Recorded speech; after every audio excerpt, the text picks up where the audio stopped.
peut-être un point et peut-être que Dr Lefebvre m'aidera à, à confirmer ou à spécifier cela. Donc, vous voyez qu'on peut être dans des situations différentes et il y a notamment la notion dans les documents de la HAS de signe d'appel ou signe d'alerte. Donc, des signes d'appel en utilisant des grilles, le développement, les étapes de développement normal, le type d'outil qu'on vous a présenté. Lorsqu'il y a des petits écarts, eh bien, il y a la possibilité d'évaluer la situation, éventuellement d'intervenir, les interventions précoces, donc orthophonie, ergothérapie, psychomotricien, et de réévaluer. Et on voyait dans le cas de Hamel que, en fait, il y avait des problématiques d'apprentissage qui avaient été résolues, problématiques de langage.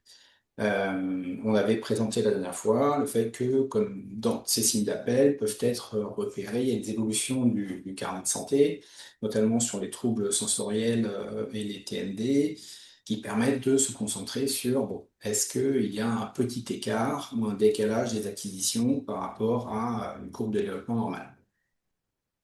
Donc, lorsqu'on est sur des signes d'appel, comme la situation de Hamel, eh bien, une orientation précoce, des bilans permettent de confirmer leur présence ou pas, et éventuellement d'accompagner l'enfant et les parents.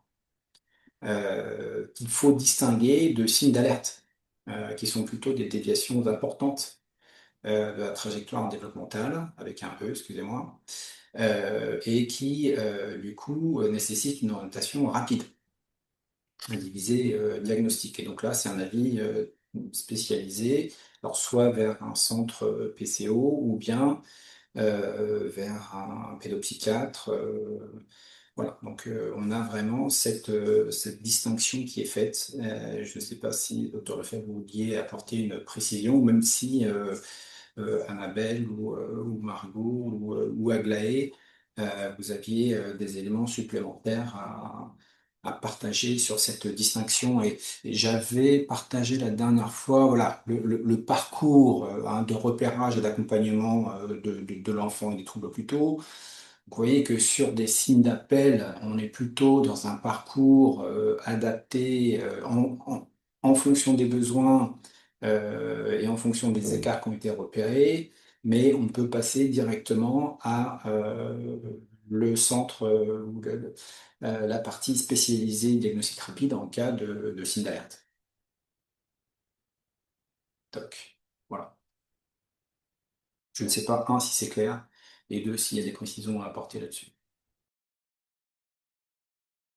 Oui, alors je vais juste me permettre, du coup, merci Marc pour cette distinction entre les deux. Pour ce qui est de l'avis spécialisé dans les signes d'alerte, du coup, c'est une demande niveau 2, donc psychiatre, CMP, ou via la PCO pour qu'on arrive à remettre sur un réseau, un parcours avec un avis. Et vient seulement après ce qu'on appelle le niveau 3, donc les centres de diagnostic autisme qui sont des antennes du Centre Source Autisme Île-de-France qui, eux, ont des missions de niveau 3 un peu plus encore plus spécialisées dans les situations complexes ou des situations où on n'est pas très au clair du diagnostic.